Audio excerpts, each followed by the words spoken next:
Здраво на сите, моето име е Славица Чубрич.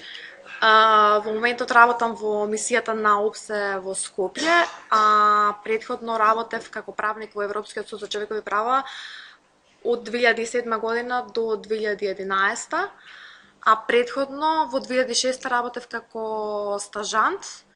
Се вработив во Европскиот суд за човекови права преку така наречената Young Lawyer Scheme, значи преку компетитивен конкурс на кој што учествува над 80 кандидати од Република Македонија и бевме избрани само двајца за период од 4 години. Поентата на така наречената Young Lawyer Scheme е правник од определена држава членка на Советот на Европа да работи на предмети против државата од која што потекнува, значи чишто правен систем го проучувал и во чишто правен систем се наобразувал, за подоцна да се врати и да го дисеминира знаењето за Европската конвенција за човекови права, и тоа е што го правам јас во изминатиот период, значи држам обуки за суди, адвокати, јавни обвинители, ова ми е првата држам обука за магистранти или за неодамна завршени дипломирани студенти. Јас сум првиот правник во Европскиот суд за човекови права кој што работил преку оваа така наречена Young Lawyer Scheme. После мене имаше уште двајца, во моментот работат нови двајца колеги, кои што почнаа, мислам дека од 2012 година. Пред да почнам со мојата презентација, сакам да ја прашам дали било на факултет или на некакви семинари, дали некој од вас го проучувал предметот меѓународно право за човекови права. Јас во четврта година од моите студии го учев овој предмет кај професорот Фрчковски и таму на некој начин се запознав со Европскиот суд за човекови права, со дел од судската пракса и со конвенцијата. И ако не сте изучували теоретски, дали некој од вас работи практично на тематиката човекови права? Мислам, не мора секој од вас, него повели. Па да, поконкретно околу постапката пред Европскиот суд за човекови права сум прилично добро запознаен, околу критериумите за допуштеност, околу тоа што треба да се одржи една добра апликација за да може да биде прифатена и разгледувана понатаму од судот, така што да, имам познавање околу тоа. Преку факултет сме учествувале на неколку обуки, не носели исто така при подготовка на еден регионален надпревар. Така. Регионалниот надпревар што е организиран од ЕЛСА во... Да. Супер.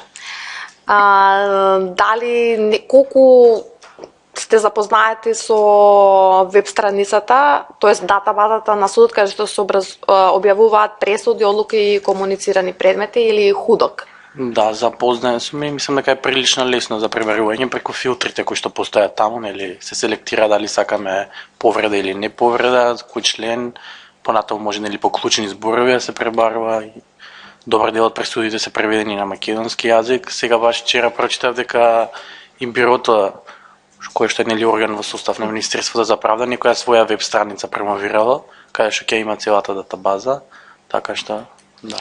Одлично, значи сите пресуди, одлуки и комуницирани предмети се објавени во датабазата на судот ХУДОК, во која што може да пребарувате и по јазик, вклучително и на македонски јазик. Не сите предмети се преведени, а од друга страна сите пресуди и одлуки против Македонија се на страната на Министерството за правда и се во најголем дел ажурно преведени и објавени на веб страницата на Министерството за правда.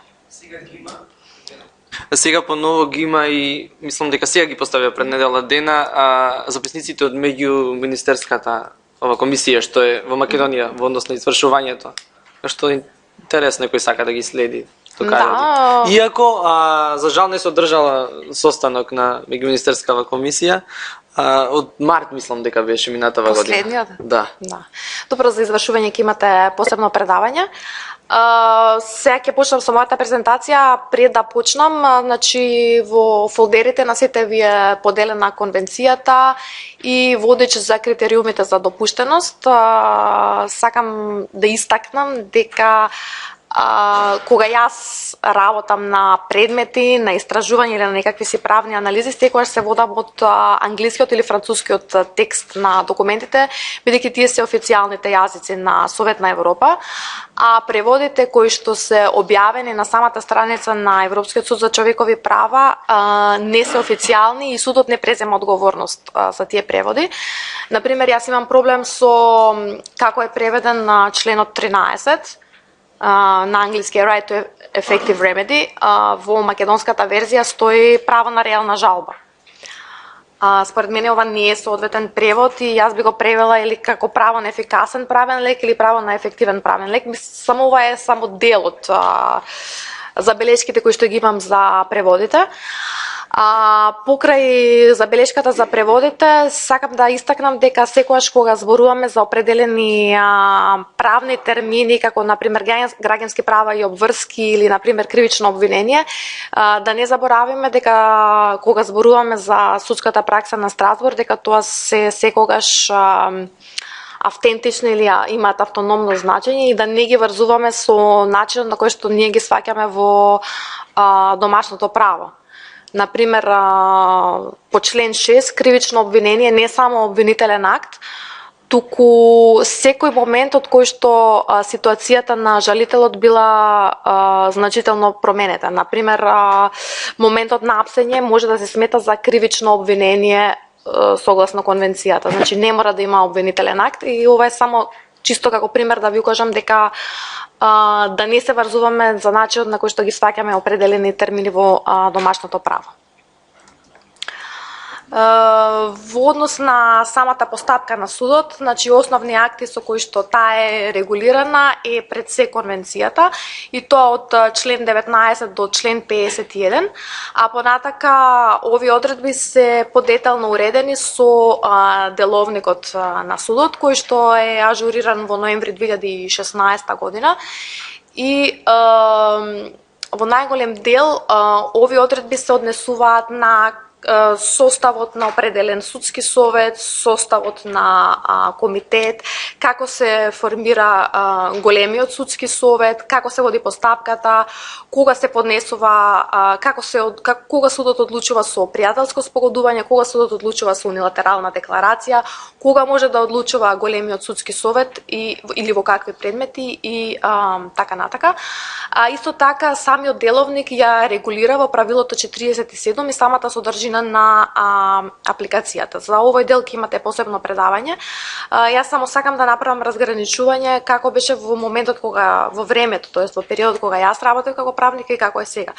Значи од 2007 до 2011 година доволно беше адвокатот или жалителот да испрати писмо, letter of intention да го наречам, писмо со намера дека ќе поднесе жалба до Европскиот суд за човекови права, за со тоа да се смета дека рокот од 6 месеци е веќе прекинат и се натака секој документ кој што понатаму ќе се доставува, судот го разгледува како доставен во временскиот рок што е дозволен со конвенцијата и со правилникот. Меѓутоа со новото правило 47 се тоа е променето. Прво има посебен образец, а второ, веќе не е возможно да се достави некакво си писмо во кое што се кажува дека жалителот има намера да поднесе определена жалба,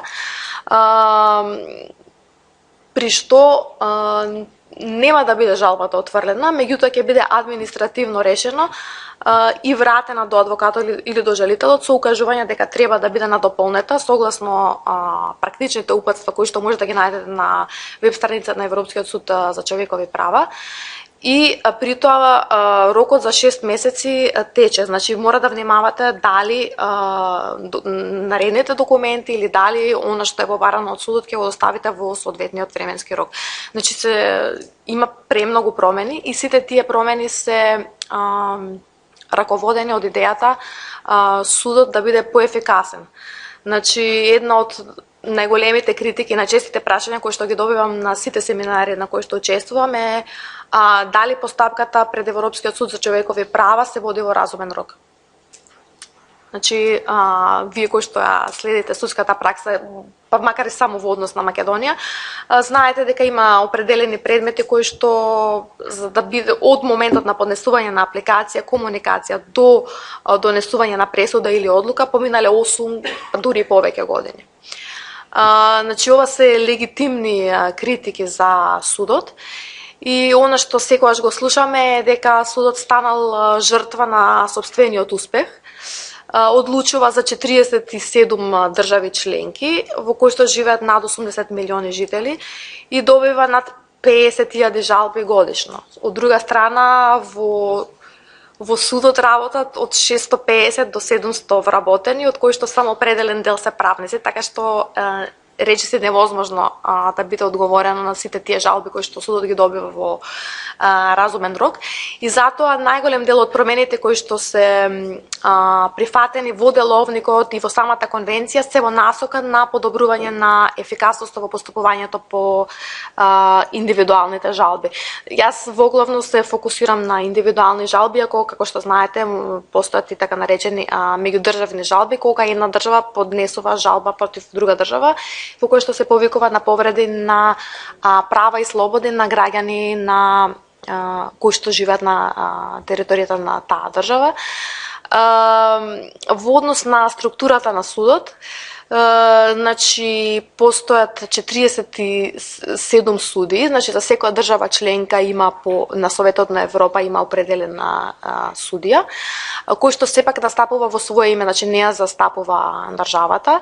Советот на Европа во моментот има 47 држави членки, последната е Црна Гора и соодветно има и ист број на суди, значи 47 суди. Значи тоа е пленарниот состав на судот. Пленарната седница на судот одлучува за општи прашања кои што се однесуваат на работата и организацијата на самиот суд. А понатака судот е поделен на 5 секции кои што се административни одели на судот. И во кои што се определени да учествуваат суди од некои држави. Време траењето на секцијата е определено на 3 години и по истекот на 3 години пленарната седница на судот повторно одлучува во кој состав ќе бидат дадените секции. Во моментот Република Македонија е во првата секција, а председател е судијата Мирјана Лазарова Трајковска. Во моментот кога јас работев, Македонија беше во 5-та секција. Значи гледате дека овие прашања не се нешто што е фиксно, туку е нешто што се менува со текот на времето. Тоа значи дека председател нашата судика, значи дека добро котира и во судот?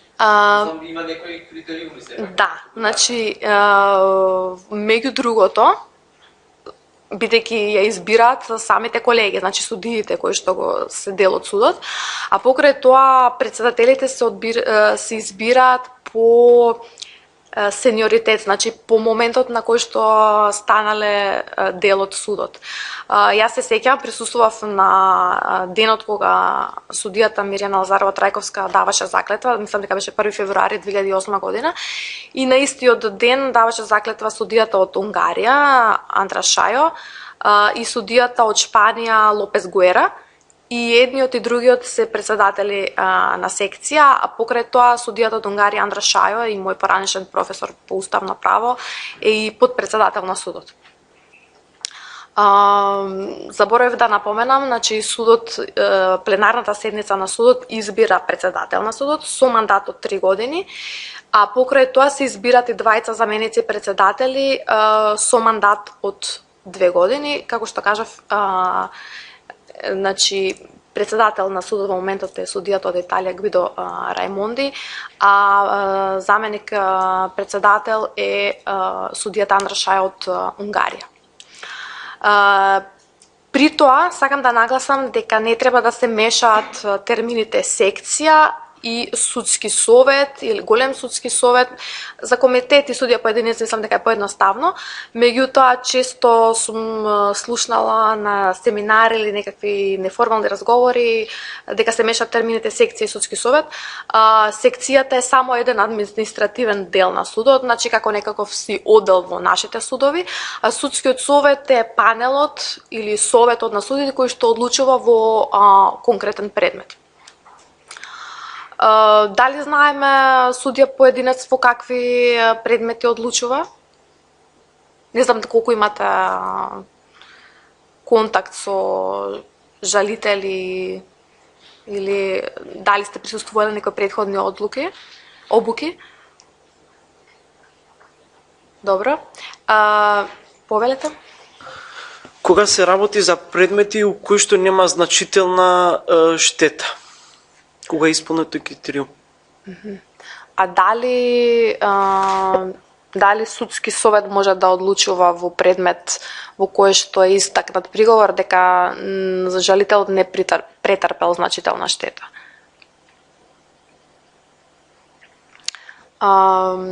Може.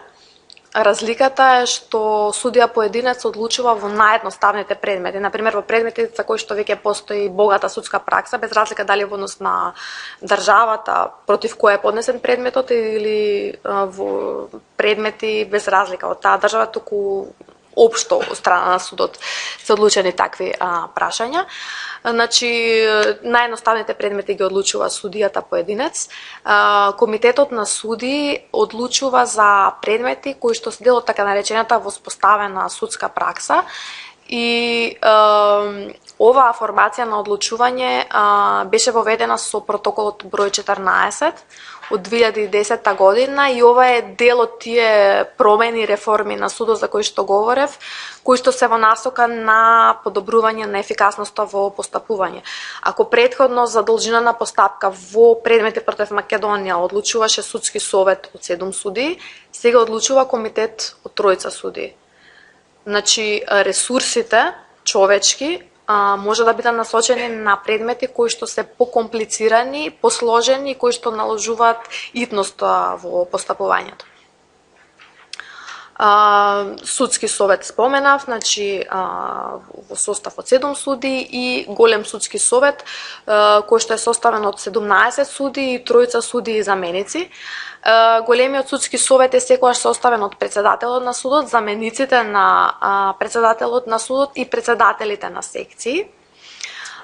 Сега ќе говорам понатака со оглед на тоа како може да стигне еден предмет на голем судски совет, како се определува составот на судот.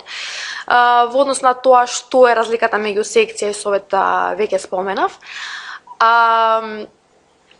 Деловникот на судот го регулира исто така и секретаријатот или во некои преводи може да го сретнете како регистарот на судот. Значи тоа е правната служба на судот или техничка служба на судот во која што имаш, како што кажав, околу 650 до 700 вработени. Голем дел од нив се правници, дел се преведувачи, дел се асистенти. Има и посебен дел кој што одлучува, например, за прашања на правично обештетување, значи како да се кој е износот кој што треба да се определи во однос на должина на постапка за нематеријална штета. Исто така постои така наречен mail office во кој што пристигаат секојдневно сите дописи од сите жалители кои што се дел од кои што се однесуваат на предмети против држави кои што се дел од Советот на Европа. И во моментот на пристигнување сите тие предмети добиваат баркод и на тој начин се олеснува комуникацијата и распределбата на предметите по различни дивизии или по различни правници. Покрај овие ентитети или делови од судот кои што ги споменав, во случај кога националниот судија е спречен да одлучува по определен предмет, например, ако одлучувал претходно во домашна постапка или ако го познава жалителот или ако од било која причина смета дека неговата непристрасност и независност може да биде доведена во прашање, самиот судија може да побара да биде иземен. И во тој случај, во најголем дел од предметите се поставува така наречен адхок судија, кој што се определува од листа на адхок судии кои што ги доставила државата. Колку што ми е мене познато, Македонија нема доставена таква листа. И поради тоа, во предмети во кои што судијата Лазарова Трајковска не може да постапува, се определуваат судии од други држави. Таков беше примерот со предметите кои што се однесуваат на разрешените судии. Во сите тие предмети судијата Мирјана Лазарова Трајковска побара иземање и на нејзино место како адхок судии постапува судии избрани од страна на други држави членки. Покрај тоа, покрај адхок судиите, правилникот или деловникот на судот го регулира и така наречениот јурисконсулт. Значи, јурисконсултот е дел од регистарот или секретаријатот на судот, кој што се грижи за обезбедување на воедначена судска пракса. Тој постапува по барање на судските совети или по барање на правниците кои што помагаат во постапувањето на судот во определени предмети. И мислам дека е многу битна алка во обезбедувањето на квалитетот на пресудите, бидејќи во определен период и Европскиот суд за човекови права беше изложен на критики дека постои неконзистентна судска пракса по однос на определени правни прашања. Улогата на јурисконсултот е токму во таа насока, значи да бидат минимизирани или отстранети колку што е можно повеќе сите можности за донесување на пресуди кои што се однесуваат на слични фактички или правни прашања, а кои што се одлучени поинаку зависно од кој судски совет постапува. Значи, како што кажав предходно, постојат така наречени меѓудржавни жалби, значи кога една држава членка поднесува жалба против друга држава членка. И она што е тема на денешната обука, жалби поднесени од физички и правни лица. Поднесувањето на жалби од физички и правни лица е уредено со член 34 од Конвенцијата за човекови права, според кој судот е овластен да прима жалби од физички и правни лица или група на физички лица кои што тврдат дека се жртви на повреда на правата од Конвенцијата или правата кои што се предвидени со протоколите, при што државата треба да се воздржи од попречување на остварувањето на таквото право. Претходно не беше потребно да биде испратена жалбата на образецот кој што може да го најдете на страницата на Европскиот суд за човекови права. Меѓутоа, во овој момент, согласно правилото 47 од деловникот на судот, поднесувањето на жалбата во образецот кој што е предвиден е задолжително. Исто така, во моментот на поднесување на жалбата не е задолжително жалителот да биде застапуван од адвокат.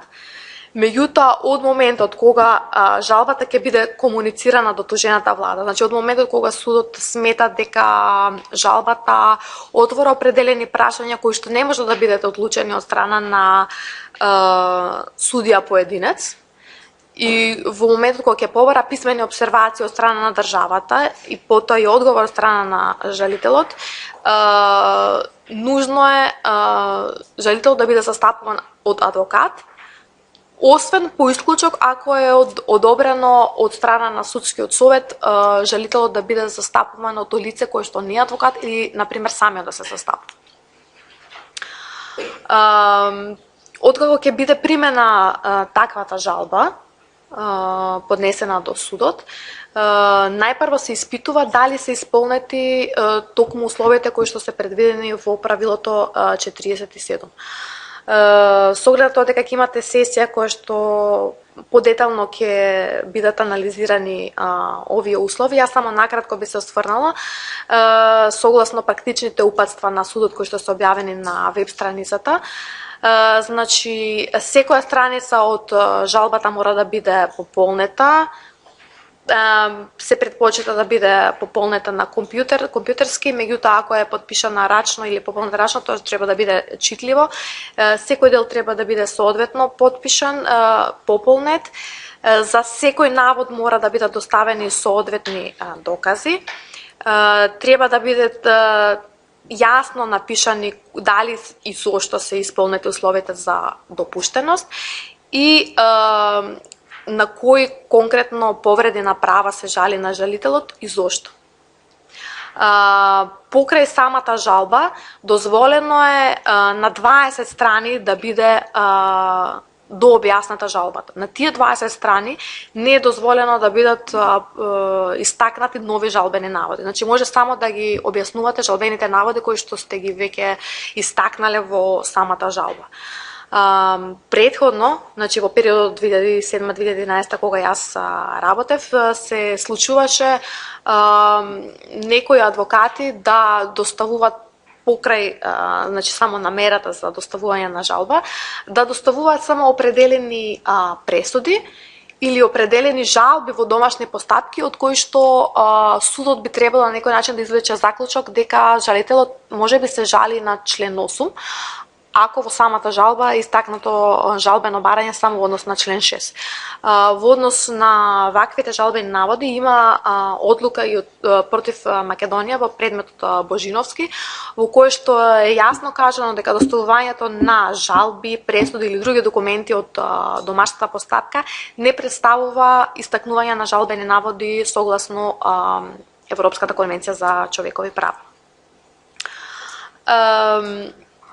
Пак би нагласила дека доколку вашата жалба билте вратена согласно правилото 47, не значи дека не е допуштена, туку судот ви дава прилика да ги дополните оние делови од жалбата кои што не биле соодветно пополнети, при тоа секогаш внимавајќи на рокот од 6 месеци од последната одлука. Во однос на критериумите за допуштеност, значи тие може да ги видиме во член 35 од Европската конвенција за човекови права.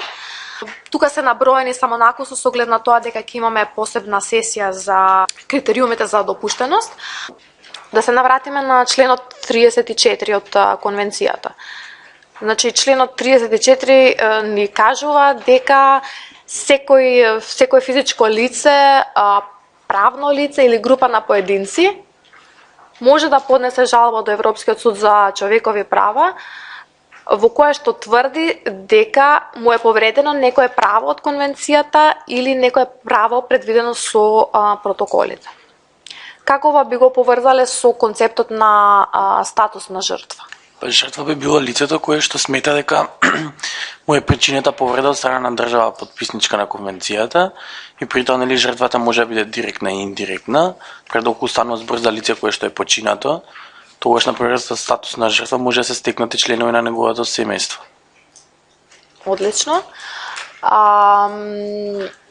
Што ако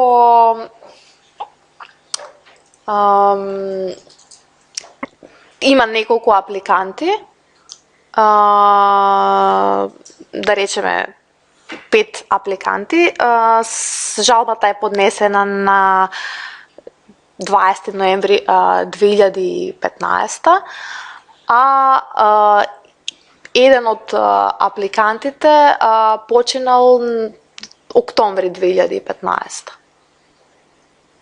Дали некој може да поднесе, дали некој може да биде жртва во однос на повреди кои што му биле нанесени на апликантот кој што почнал пред поднесување на жалба? Значи, доколку жалбата е поднесена пред лицето да почини, таа ќе се смета за важечка и постапката може да ја продолжи неговото семејство. Така. Имаме такви предмети против Македонија, пред се во однос на должина на постапка, со оглед на долгото трајање на постапката, се случило жалителот да почине, а потоцна жалбата е преземена од страна на најблиски роднини. Значи, родители, деца или сопруга. А доколку имава еден предмет против Полска, мислам, против Германија, познански против Германија, поднесена е жалба од неколку апликанти, во која што стои дека жалбата е подпишана од лице кое што подоцна се испоставило дека всушност починало пред да биде поднесена жалбата. И ваквите жалби се сметаат за злоупотреба на правото на жалба. Значи, судот добил информации кои што не се погрешни, кои што не се точни. Во однос на компатибилноста со конвенцијата, јас се сеќавам од предметот кој што го предаваше професорот Фрчковски, тие се неколку работи кои што ги запамтив, дека судот во првичното испитување на жалбата испитува дали жалбата е компатибилна со конвенцијата рационе темпорис, рационе локи, рационе материја и рационе персоне. Значи, ова се би ги споредила со она што домашните судови испитуваат дали определена тужба или жалба или дали ревизијата е дозволена. Значи, овие се услови за дозволеност за поднесување на жалба. После паузата подетално ќе анализираме за критериумите на допуштеност.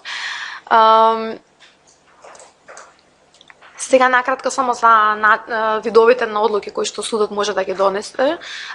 Еден вид на одлука е предметот да биде комунициран до тужената влада.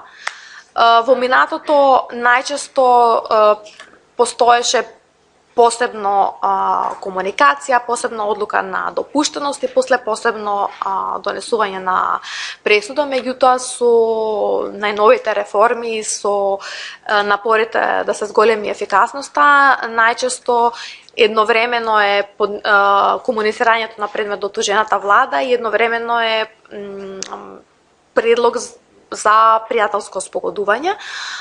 А доколку не се постигне пријателско спогодување, се донесува пресуда во која што истовремено се одлучува и по допуштеноста и по основаноста, односно по меритумот на определена жалба.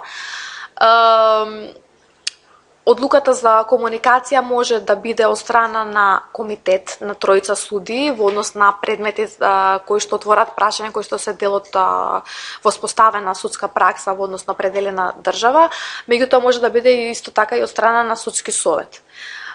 Понатака, судскиот совет донесува одлука дали жалбата е допуштена или не, или најчесто, како што кажав, во истиот момент се одлучува и дека е допуштена и потоа дали има повреда или нема повреда на конвенцијата.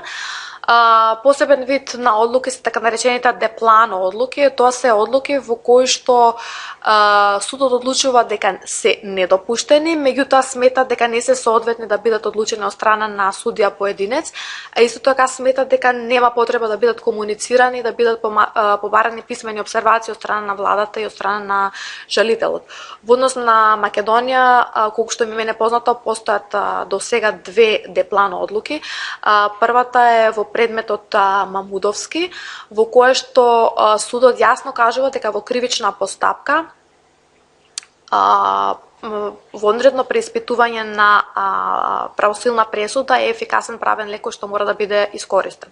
Во конкретниот предмет апликантот не го искористил тој правен лек и неговата жалба е отворена точно поради неискористување на домашните правни лекови. Значи, овие деплано одлуки служат и како за правна едукација за проширување на знаењето и за постапката на судот. Исто така, во таквите деплано одлуки се укажува на определени правни лекови кои што мора да бидат искористени. Втората деплано одлука е малку понова одлука и се однесува на предметот Кочевски против Македонија, во кој што станува збор за случај на губење на живот во несреќен случај.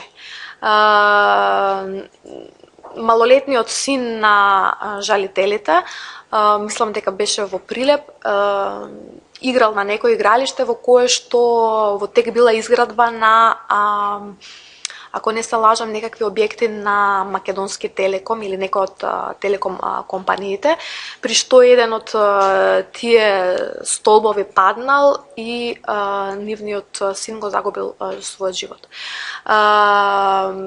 Поведени се кривична постапка и граѓанска постапка.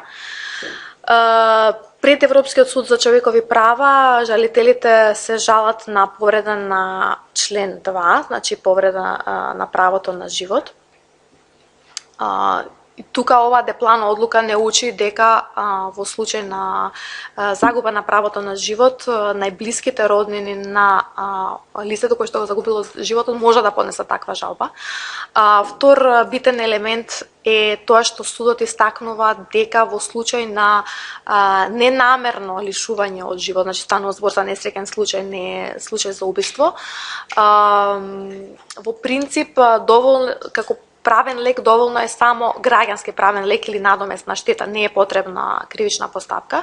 Меѓутоа, со оглед на тоа дека таква постапка во овој предмет била поведена, судот ја анализира и заклучува дека во дадениот предмет таа постапка не била ефикасна, затоа што еден од обвинетите бил ослободен, а во однос на вториот настапила застареност.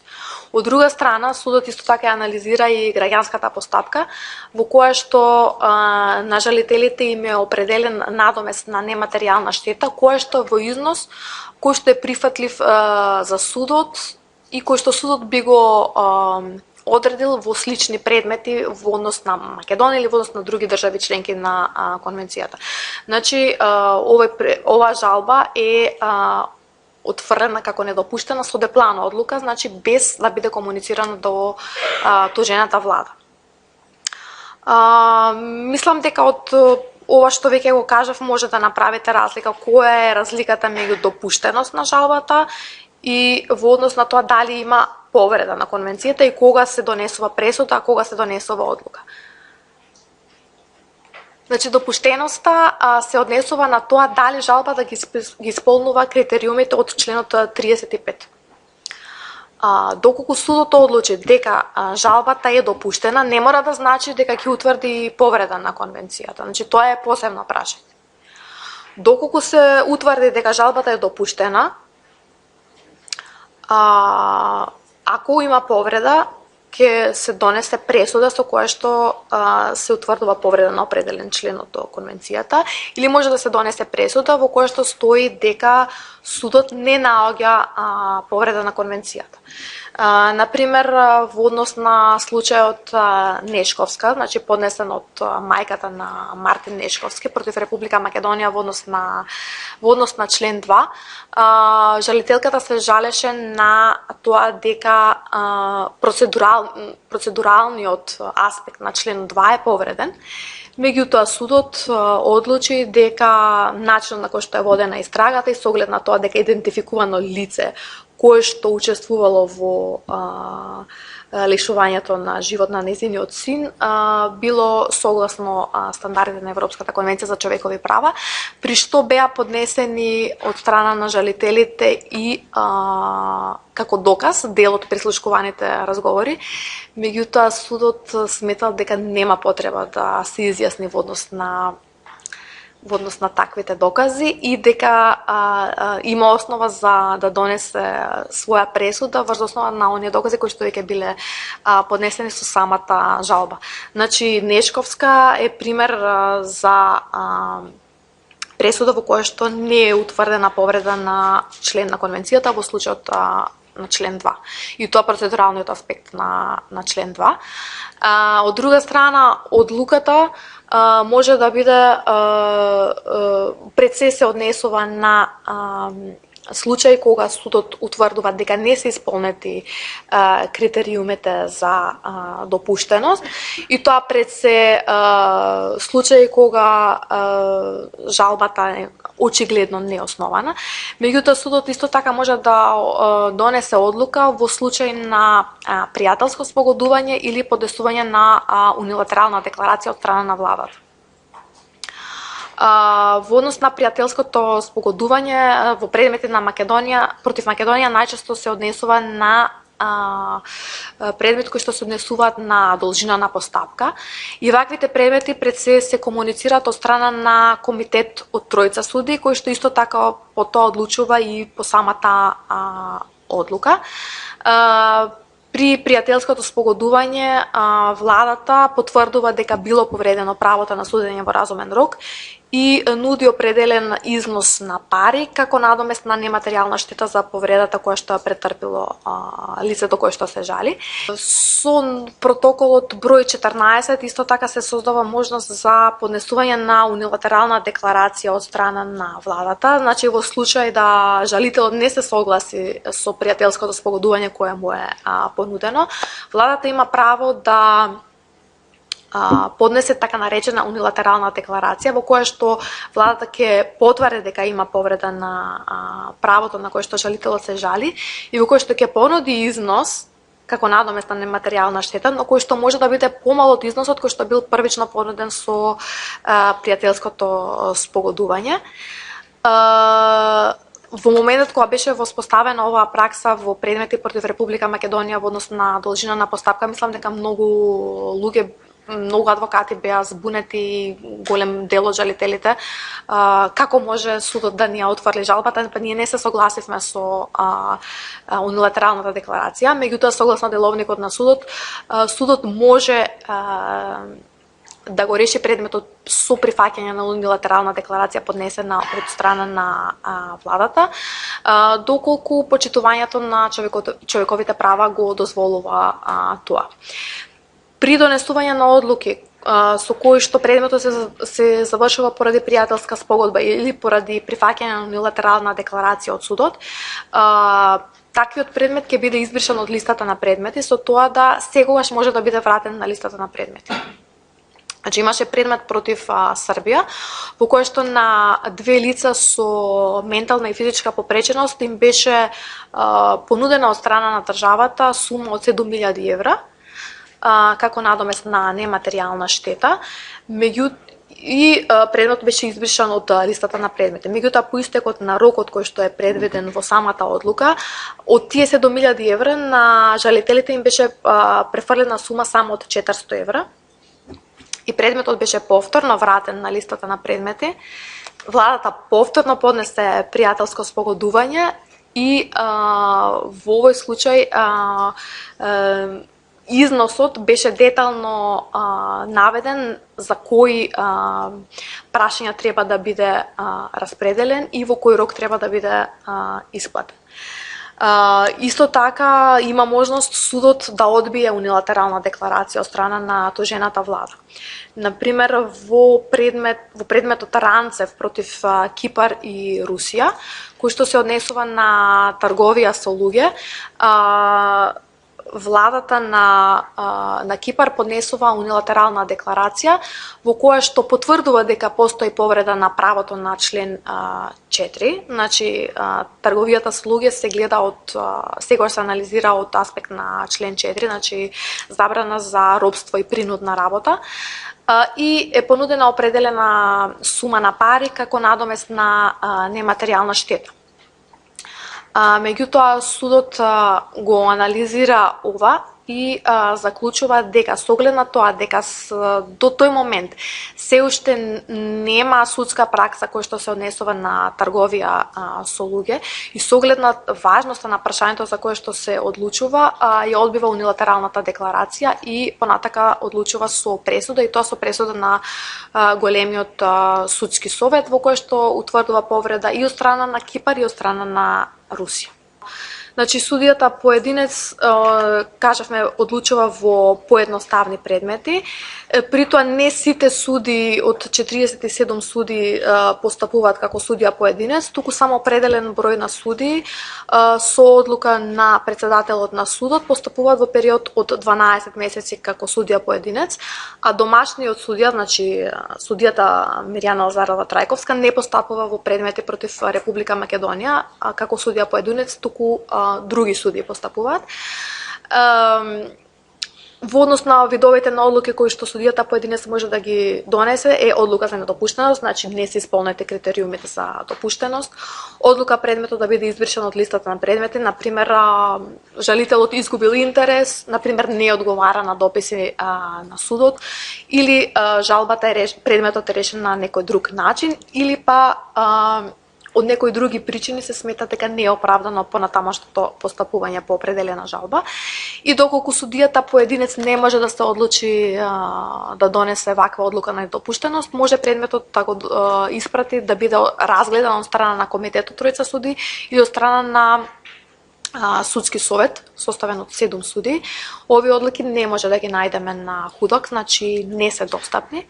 За разлика од сите останати одлуки за кои што или пресуди за кои што ќе зборуваме понатака. Ова е сепак поврзано со фактот дека деловникот на судот ни говори дека сите документи кои што се доставени до Европскиот суд за човекови права имаат јавен карактер, со исклучок на определени кои што, например, се важни за некоја држава заради националната безбедност, заради заштита на малолетници и така натака. И за да се обезбеди јавен карактер на ваквиот тип на одлуки, судот еднаш годишно објавува определени генерални информации за тоа како одлучуваат судиите поединци, меѓутоа не ги објавува самите одлуки. Комитетот од тројца суди, значи, рековме, одлучува за наводи за повреди за кои што постои воспоставена пракса на судот. За Република Македонија тоа се предмети за должина на постапка. На почетокот, додека јас работев, одлучуваше совет од 7 суди, меѓутоа сега постапува комитет од тројца суди и за комуникација за одлука за недопуштеност. Значи може предметот да биде избришан од листа на предмети и доколку комитетот од тројца суди не може да одлучи, се упатува да биде одлучен од страна на судски совет. Ваквите одлуки може да ги консултирате на страницата на датабазата на судот ХУДОК. И во делот кога ќе говориме за пребарување на ХУДОК, доколку имате некој прашање во оваа насока, слободно поставете, ќе ви објаснам како се пребаруваат предмети кои што се одлучени од страна на комитет од тројца суди. Во предметите против Македонија воглавно предметите кои што се одлучуваат од страна на комитет на тројца суди завршуваат со friendly settlement или пријателско спогодување или со унилатерална декларација, меѓутоа има држави во кои што комитетот од тројца суди одлучува со пресуда. Значи не мора да биде нужно бришење на листа од предмети поради пријателско спогодување, туку може да се утврди и повреда на конвенцијата. Значи судскиот совет е составен од 7 суди, одлучува со така наречена деплан, одлука за недопуштеност, веќе разговаравме за тоа, значи без комуникација, директно одлучува дека предметот е недопуштен. Исто така одлука може да донесе да избрише жалбата од листата на предмети, со тоа да во секој момент таквата жалба може да биде вратена на листата на предмети доколку се работи за пријателско спогодување или унилатерална декларација. Може да комуницира предметот државата и може да отстапи надлежност до големиот судски совет, доколку смета дека прашањето кое што се отворува во дадената жалба е прашање од важност за толкувањето и примената на Европската конвенција за човекови права и доколку постои можност за отстапување од веќе воспоставената судска пракса. Например, до пресудата на големиот судски совет во Ескелинен против Финска, сите предмети кои што се однесуваа на државни службеници по однос на член 6 беа отфрлани како недопуштени, бидејќи судот се сметаше дека не е надлежен да одлучува за такви предмети. Меѓутоа, со текот на времето и со развојот на судската пракса, судот во Ескелинен против Финска одлучи да отстапи од својата судска до тогаш воспоставена судска пракса и дава причини од кои одлучува на тој начин. И од тој момент натака судот заклучува дека нема причина работни спорови на државни службеници да бидат исклучени од надлежноста на судот. Двата главни критериуми во таа насока се дали домашното право го исклучува пристап до суд и дали постои посебен однос на лојалност помеѓу жалителот и помеѓу државата за која што тој работи. Значи, повторно, судскиот совет може да донесе одлука на допуштеност или да донесе пресуда во која што се утврдува или не се утврдува повреда на конвенцијата. И на крај, големиот судски совет, значи составен од 17 судии, предметите стигнуваат до големиот судски совет или преку отстапување на надлежност од страна на судски совет или на англиски relinquishment of jurisdiction или барање од страна на странка, значи referral, кој што се поднесува во рок од 3 месеци од донесување на пресуда од страна на судскиот совет. Меѓутоа, за да одлучи големиот судски совет, претходно одлучува панел на суди дали барањето може воопшто да биде разгледано од големиот судски совет.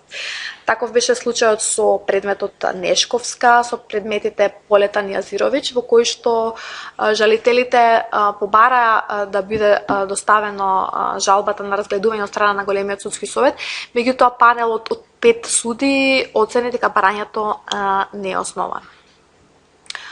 Значи, како што кажав, исто така и големиот судски совет може да донесе одлука за недопуштеност, а може да донесе и одлука може да донесе пресуда во која што се утврдува повреда или не се утврдува повреда. На крај може да видите поедноставен приказ на постапката, како се поднесува индивидуална жалба, како одлучува судија поединец, комитет, судски совет и како стигнува до големиот судски совет, за на крај извршувањето на сите пресуди, исто така и на предметите кои што се завршени со предалско спогодување, го следи комитетот на министри.